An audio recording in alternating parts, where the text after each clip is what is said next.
Good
evening, grinders. I spent extra time on the good because this game is so bad. I wanted to waste as much time as physically possible. But good evening, grinders, and welcome to the NFL pre-lock show. It is the Browns versus the Broncos. If you want to make this game a little bit more entertaining, you could always bet at BetMGM. Use the promo code GRINDERSBET to make your first deposit. Bet $10 on anything you want, and if your team scores a touchdown, you get $200 for free. So go to BetMGM. Use the promo code. GRINDERSBET. Justin, STL cards. Hi. Broncos, Browns with what is it down to a 39.5 total? Yes. This could be the worst regular season game in the history of the NFL. It could be. It's a 39.5 total. And apparently there's wind, 25-mile-an-hour wind, possible bad weather. We have injuries Bridgewater's probably not playing 100%.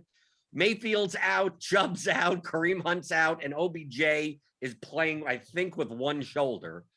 Yeah, I know we make fun of these Thursday night games a lot of times when we do this show week after week, but you have to admit this one is legitimate. Like it's legitimate this time. But you want to know something? You know the power of the NFL. The power of the NFL is that people are still going to be talking and tweeting about and watching this game over a game 6 or 5 or whatever it is of a baseball playoff series, because that's the power of the NFL. Like we will watch the Broncos and the Browns over a baseball playoff game. You know, a lot of people will. And it's an NFL game on a Thursday night, so we're going to watch it. But yeah, this is an ugly one for sure. It's a lot of injuries and it's wind and rain, and might as well. That'll be the most exciting part of the game. If you're in the YouTube chat, give us some thumbs up. I'll wave the thummy thumbs at you until I get some thummy thumbs. Hit the subscribe button if you're new here. Hit the notification bell to always know when we go live here on YouTube. If you don't know, if you want to try out our NFL product, our premium NFL stuff, you get the Slate IQ for Showdown. You get the Lineup HQ. You get all the projections. You get all the premium content, all the analysis. So sign up for a 5-day free trial. And go. There'll be a link in the chat, in the description. Go click on that if you want to just try us out. If you want to try tonight through Sunday, bingo bongo bango. There you go. You got it. But the Browns and the Broncos. The Browns are now a 1.5 point favorite. 40. It says 40.5, but I think it's gone down. We got some inactives news. So OBJ is playing, but how much he's playing is maybe up in the air. Is there anything on the inactives list that we have to care about other than that? I don't think so. I mean, other than the stuff we kind of knew ahead of time. So it pretty standard fare for what's left. Mike Boone being inactive, does that not matter for the Broncos? Nothing matters on this slate. Yeah, I mean, maybe it's a small tick up for everybody else they've got in their run game there. Okay, let's talk about the number one situation on this slate that we need to pay attention to. That's the Browns running game. Chubb, he's out. Hunt played last week. Now he's out. They got Dearness Johnson, who's like their third running back, who really is not that good of a running back. They got Demetric Felton, who's really not even a running back. He's more of like a third down, kind of a James White role type of scat back. A lot of times he lines up wide. I don't even know if he's lined up in the running back position at all this season. And then they elevated John Kelly from the practice squad. You would have to assume, if we were thinking logically, would you think that the Browns are just going to plug in Dearness Johnson into just a running back one role, or do you think there's going to be more of a timeshare? I mean, I think it'll be a timeshare, but it's like, okay, Kelly gets a few carries. Johnson will get most of the early down work. Felton will probably get a good chunk of the passing down work. They could go with some empty sets, but then again, you're operating with a backup quarterback in windy weather, so who knows what they're going to do. But I mean, Johnson is the favorite for the early down work. His rushing prop is like somewhere, depending on where you look, between 55 and 60 yards, so that's pretty healthy. I don't think he's going to catch a lot of passes. I think they'll leave that for Felton, but Johnson is probably the favorite for carries. Another bit of news that if we weren't paying attention, Jarvis Landry was activated off the IR and will play today. Before OBJ was ruled out, I mean, you had to figure at 6,600, Landry walking into what's likely the slot type of role. Do you think now, with Landry back and OBJ playing, Cleveland likes their tight ends a lot, and you expect a lot of running in this game more than passing? One would expect. Do you think that maybe the Browns go more with two tight end sets, which knocks out more snaps from guys like Donovan Peoples-Jones and from Higgins and from Schwartz and from and makes more of a Njoku, Hooper, Harrison Bryant type of guys more in play? Or do you think that they're going to operate Landry more out of the slot and play, on clear passing downs, they'll play more three wide receiver sets? Because even Njoku could also light up like not as a pure tight end either. How do you necessarily think the most probable way this Browns offense is gonna run?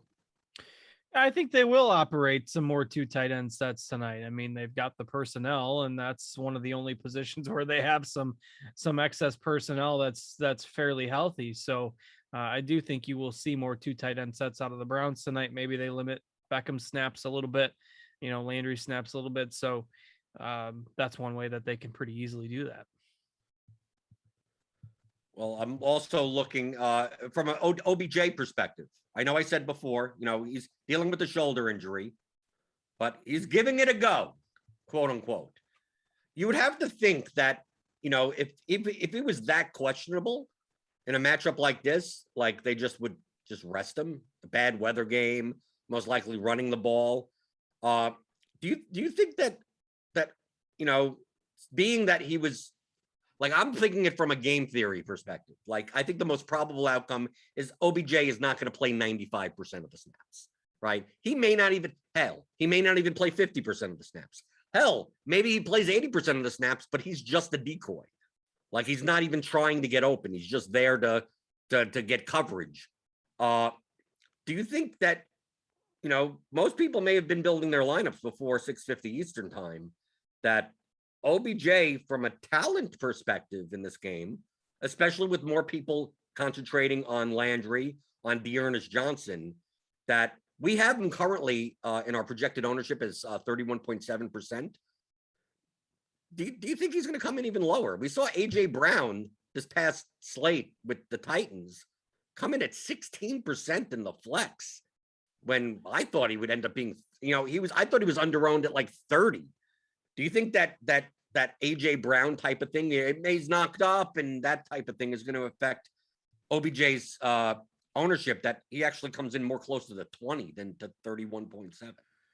Yeah, it's possible that he could definitely be lower owned because of the weather and because of the circumstances, no doubt. I think that's an interesting angle to take. I mean, if you feel comfortable with him, um, I kind of share the sentiment of being nervous about it, but it's a showdown slate. I mean, this is one of those games where something totally wacky might win it. So I'm not going to say anything's crazy for sure. Right. Wacky. Also, we have a very weird dynamic on this slate with these injuries. More so on FanDuel than on DraftKings, but it's very similar on DraftKings. That if you spend most of your salary, the dupe factor on this slate is going to be dramatically high. Okay. So on FanDuel, they're promoting it as a no salary cap game because if you're on FanDuel, if you don't play the injured players, it's impossible to use your entire cap. So if you're on FanDuel and you use your entire cap, most likely you're being duplicated 7,000 times. So FanDuel is almost a weirder situation than on DraftKings. But even on DraftKings, like if you captain Dearness Johnson and you use 49K, like I don't see how that's unique. I don't see how you could possibly get unique because, like, look, I could lock him in here. I'm going to show you. I'm going to lock in Dearness Johnson into the captain spot. Let's see, where is he? Because he's cheap. He's with 6,900 in the captain, right? And I optimize. I get Javonte Williams, Landry, Patrick, and both quarterbacks. Like, let's say you put in Sutton instead of someone, and then go down to a kicker or something or whatever. Like yeah, there are a bunch of combinations, but I mean, in a large field contest with nearly 200,000 entries, like, and look, this lineup, and this is the optimal lineup, spends 48.5. Okay, so it leaves 1,500 on the table, yet this still is going to be duped like 1,000 times. So, like, most of my lineups have left over 5,000 salary on the table. And I would, if you're playing the large field stuff, I would highly recommend doing so because unless you don't mind winning the Millie Maker for $4,000 or something, well, which is fine. Hey, there's some people they put in one entry $15 and 4,000 is okay. It's not the best play from an EV perspective, but if you're only playing one lineup, okay, I get it. But go playing for weird stuff in this game. Cards, do you think the weird opposite game script to go for? I mean, you're probably going to tell me I'm nuts, maybe Justin. Maybe. I have no Dearness Johnson, and I'm playing this game for a passing attack. And in that case, I'm playing 10 lineups and only one has Cortland Sutton in it. And I think I don't have any Noah Fant. I'm playing, my captains are either Landry or Javonte Williams. But I mean, I wouldn't, Melvin Gordon would be fine, but like I'm playing for like one very specific situation. Do you think I'm nuts because people, this wind is a narrative that, dude, maybe they're not going to throw maybe 60-yard passes. But like someone like OBJ, at possibly low ownership, like despite the shoulder problem, he catches an 8-yard pass. I mean, he has yards after the catch and he's gone for 70 yards. Who cares about the wind? So do you think I'm nuts for going for kind of that type of game script while everyone else is trying to figure out what Browns running backs they need to jam in? I don't think you're nuts. I mean, I certainly think it's not the most likely outcome, but you get the ceiling and the lower ownership with those passing game weapons. So I like the thought process behind it. I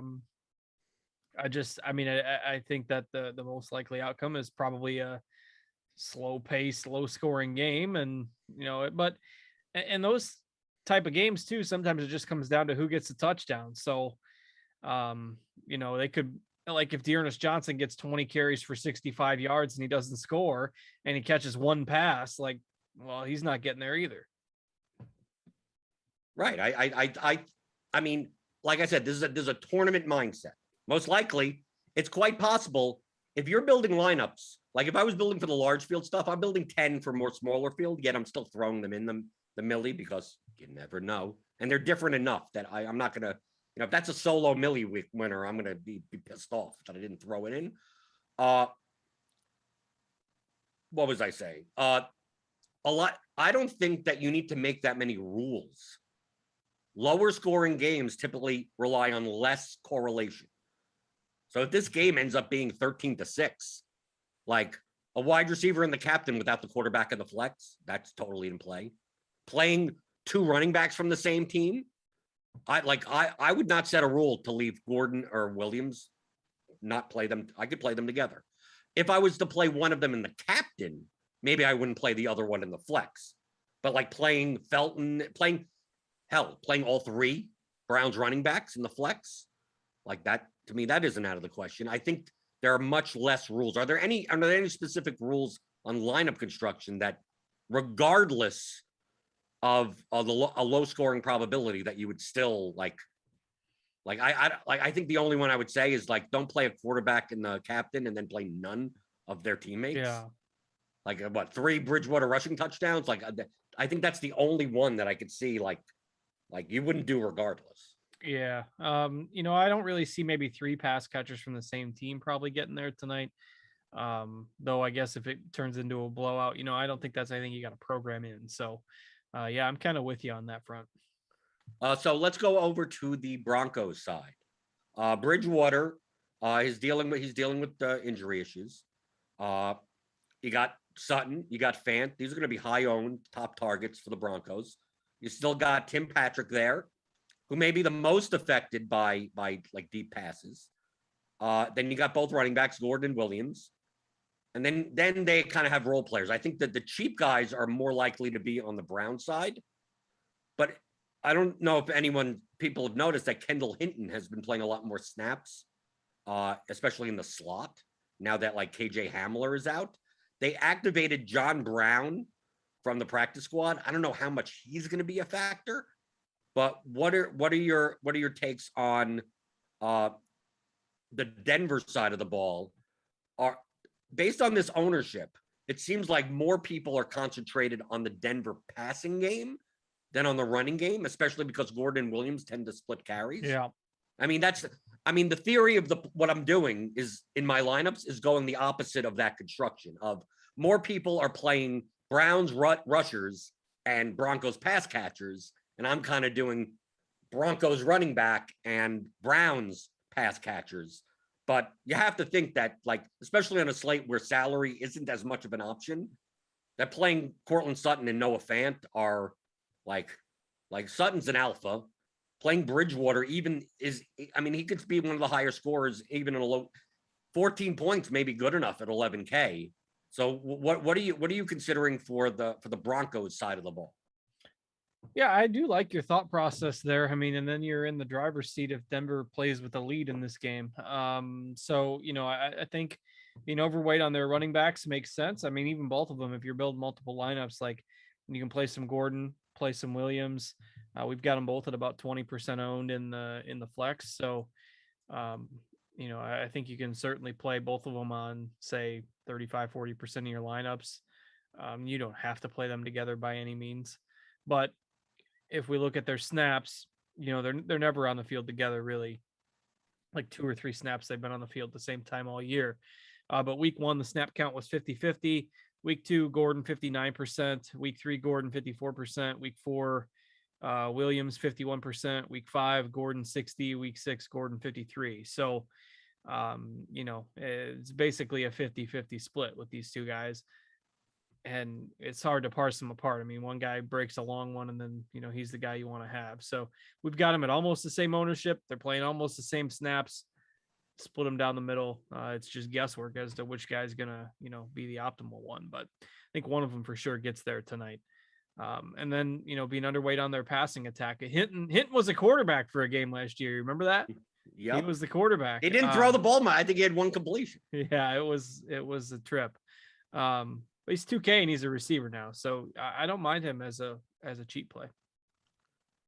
I mean, the main reason why I'm going with Williams over Gordon is only because I think at some point the Broncos give the bulk to Javonte Williams. I don't think Bellman Gordon is their future. So being as early to that as possible. So especially on an island game, like maybe this is the week where Javonte Williams gets 70-75% of the work. They're both priced around the same, But essentially, like, if they're 50-50 and they share goal line carries also, I mean, like, it could be, I mean, feel free to sprinkle them in. I'm taking a stance on Williams, so I'm going to be pissed off if Gordon rushes for 3 touchdowns. But I could see, I like them both as captains because that goes against the Sutton captainship, the Fant captainship, the Dearness Johnson captainship. It goes like the other way. So on the before we get into the cheap end, because we have to talk about the cheapies, do you think the kickers go under-owned because of the win narrative? Yeah, for sure. I think people on DK, people just play the defenses. I mean, we've got the kickers at 12% and 8%.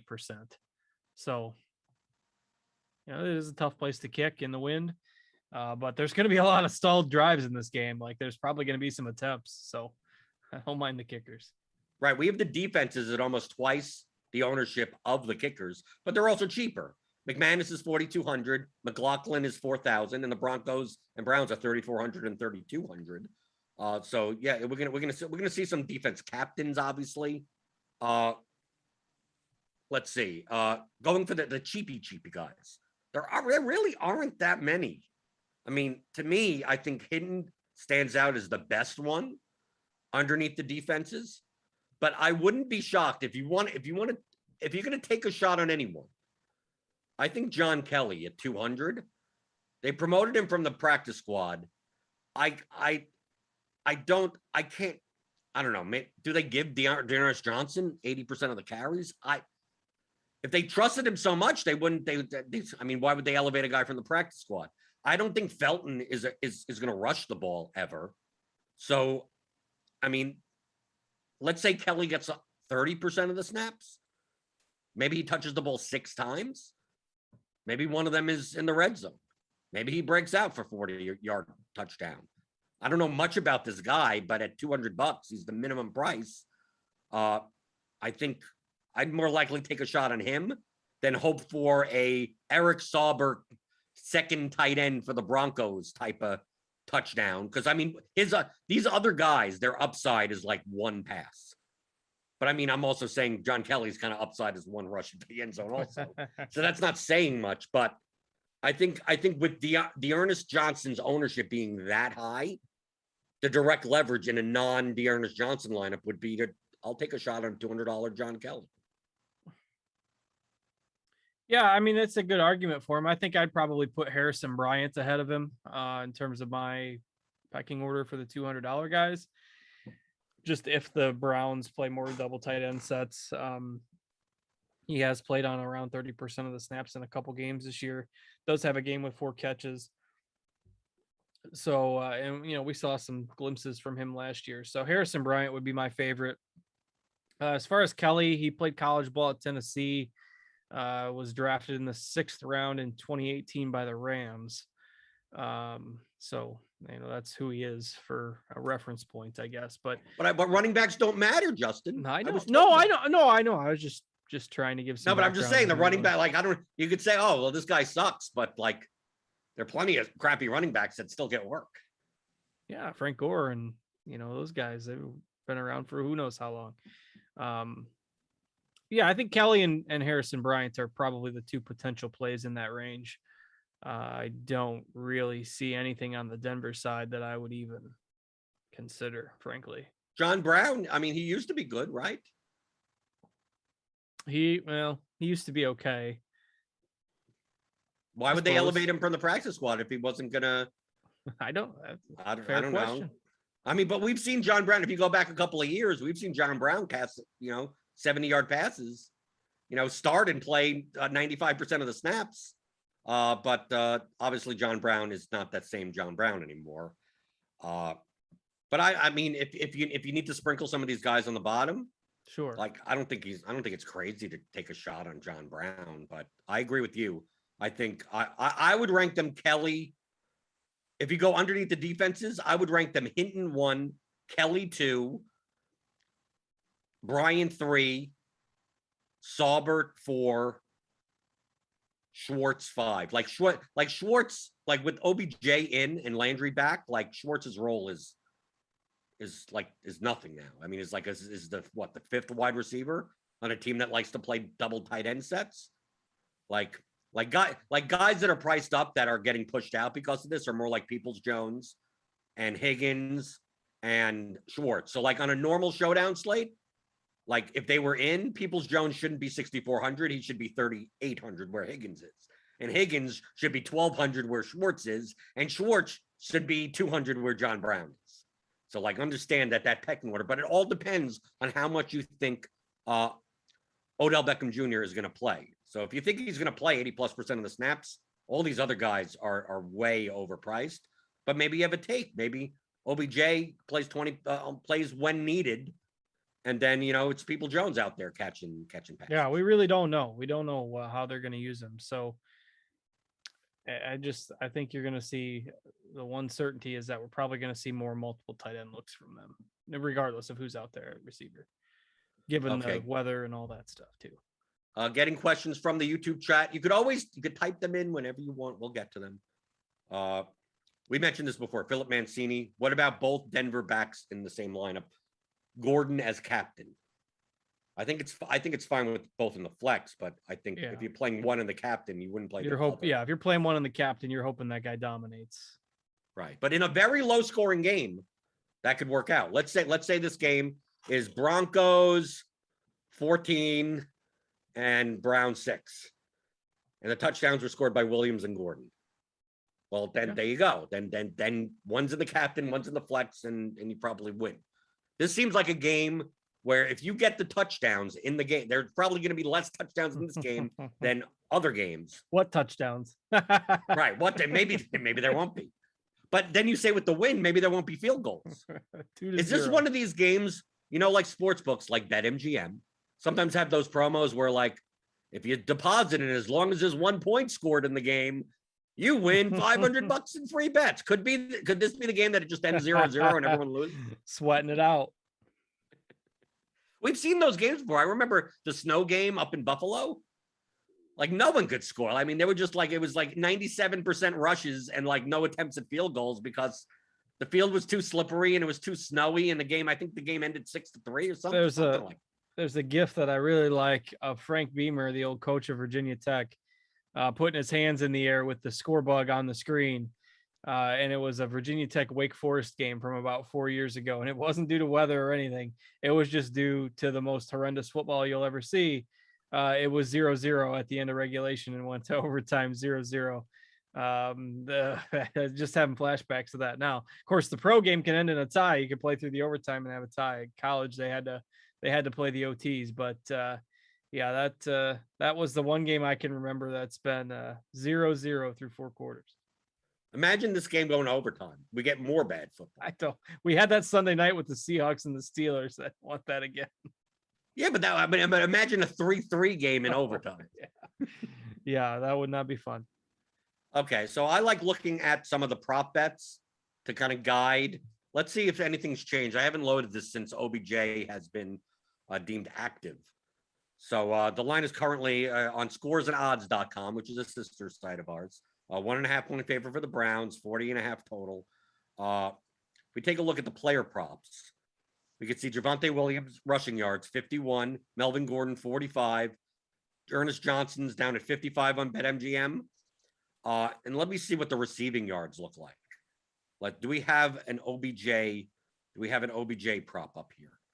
No, we don't currently have one. I'm not even sure. Maybe the books didn't even add them. But let's see what the Landry prop has come down. So Landry's at 40.5 now. Hooper's at 20. Peoples-Jones is still at 30. I would probably still bet the under on that. Let's see. Rashard Higgins at 23. Yeah, a lot of these props have not come down. Either the API that sends it to scores and odds, it's across the board. Yeah, no, I think it's working. Right. So if you think OBJ is going to play some, I think some of these props on the other receivers maybe worth betting, putting a little nibble on, right? And then let's go to the touchdowns. I think he still has a touchdown prop up. I think they automatically, plus 240 on BetMGM. right? But now Donovan Peoples-Jones is plus 300. Like I would do like these guys plus 650 for Anthony Schwartz. Like these guys have to go up. Landry's now down to plus 250. So before Landry, I think was at plus 200. So I don't know. Maybe the books don't expect him to play as much. Maybe they think he's going to be a decoy. I don't know. It's quite possible. I may lose all my money. Not all of it, obviously. Right? Because I'm playing OBJ. I think out of my 10 lineups, I'm playing OBJ in 8 of them. Because I just don't think people are going to play him. Too nervous. Alan S asks, kicker or hooper? I mean, I kind of like Hooper here. I like the tight ends. According to our projections, Hooper projects underneath the kickers. But like I said, this could be a game. Like you have to balance two things out, right, Justin?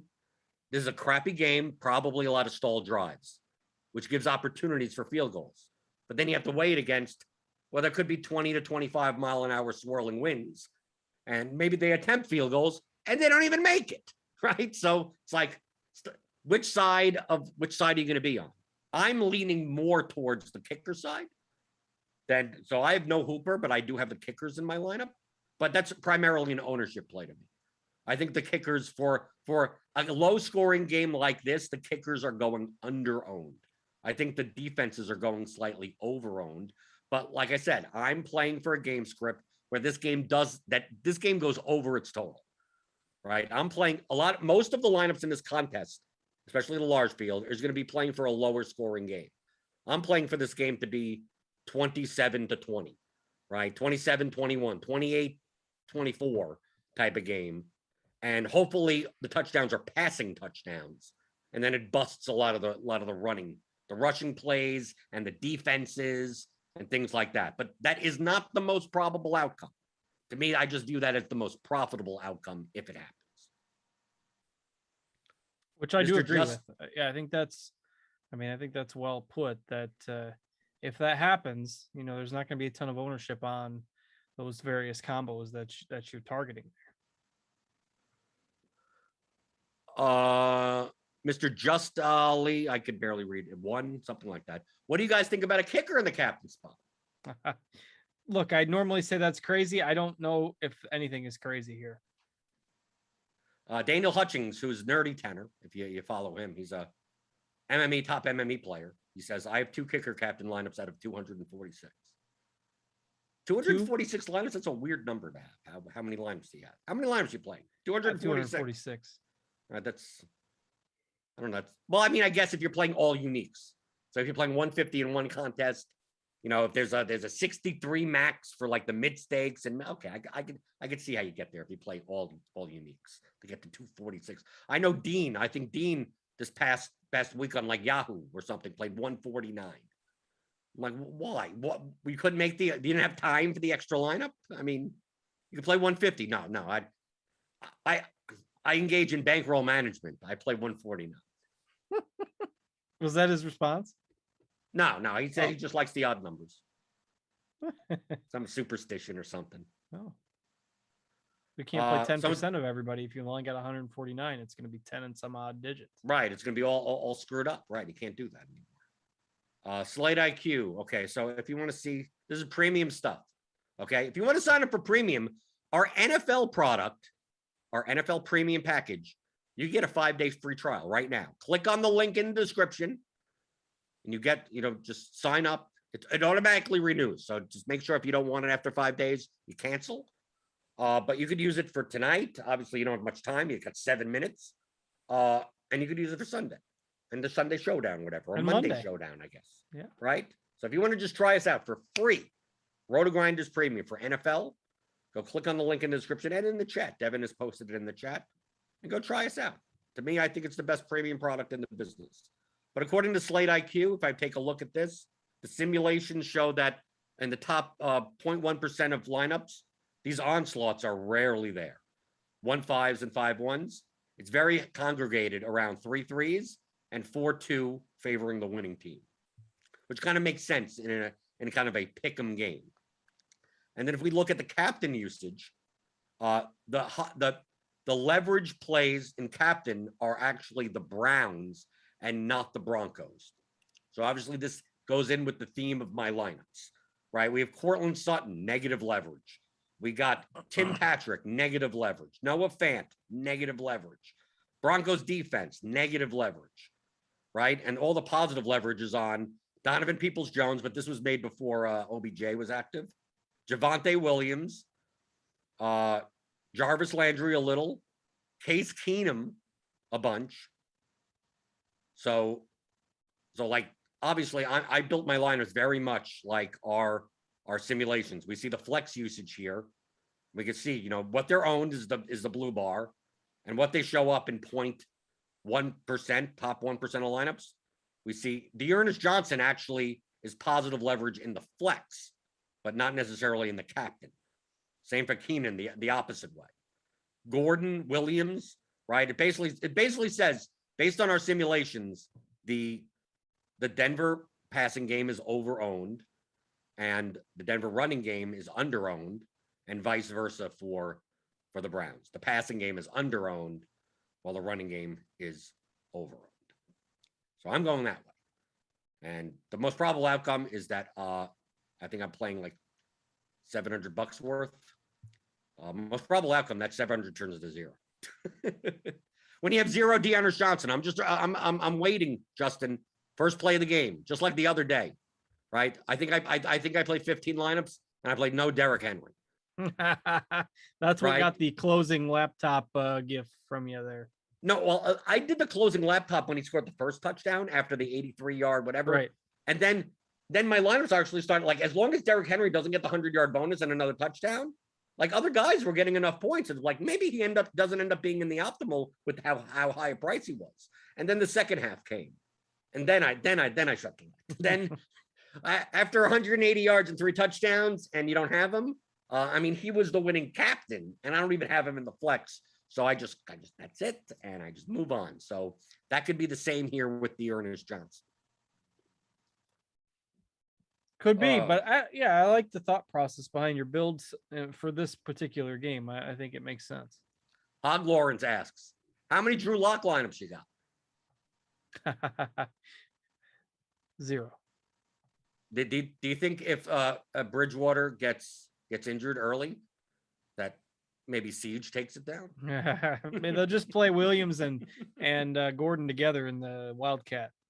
No. What would be a kick in the ass is that Bridgewater goes down and they don't even play Drew Lock. They play Kendall Hinton at quarterback. They went so well last time. Let's do it again. Right, because no one could be worse than Drew Lock.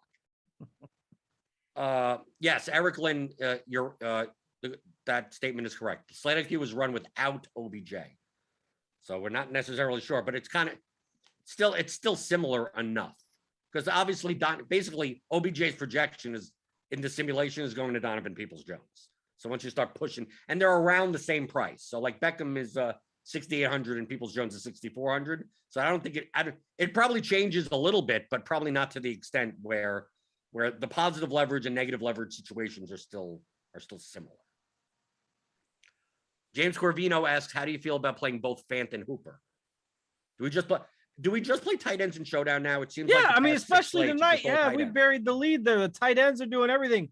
Was it the Steelers guy got a rushing touchdown, and then Dawson Knox had a rushing touchdown called back from a penalty, or it would have been another tight end rushing touchdown. Just play 6 tight ends.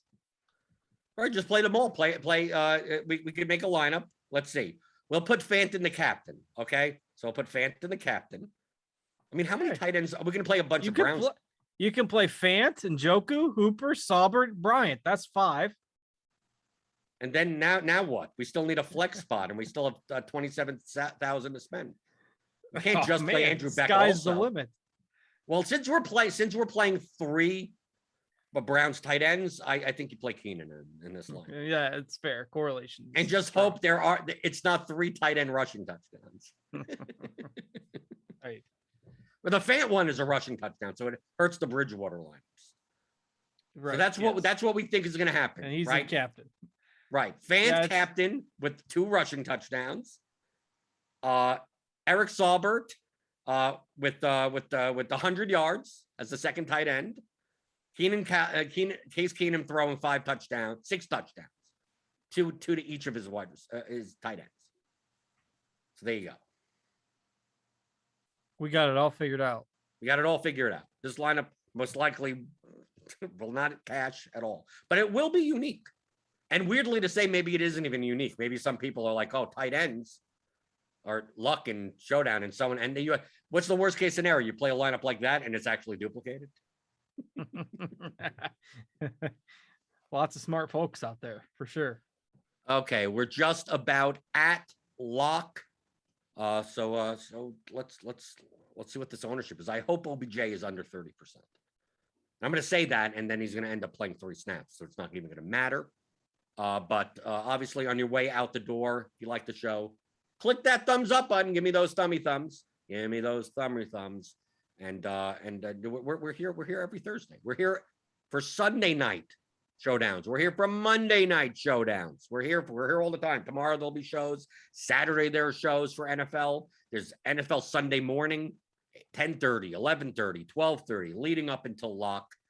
So subscribe if you're new here. Hit the notification bell to know when we go live. So and anything else before we get out of here for we're gonna find out, just so we got something to look forward to, what we got next week. Oh man, we get rewarded for all our toils and troubles. We got Packers Cardinals next Thursday. I just see a tweet literally right now. Browns wide receiver Donovan Peoples-Jones has a groin injury and is questionable to play tonight. He was on the field for warmups. That's it's good for your OBJ lineups. Yeah. Well, actually, it would be better for like Higgins or Schwartz lineups or something. Maybe. Because maybe OBJ still doesn't play that many snaps and we end up with Higgins and Schwartz and 3 tight ends out there. Who knows? Yeah, this is opening up the tight ends for sure.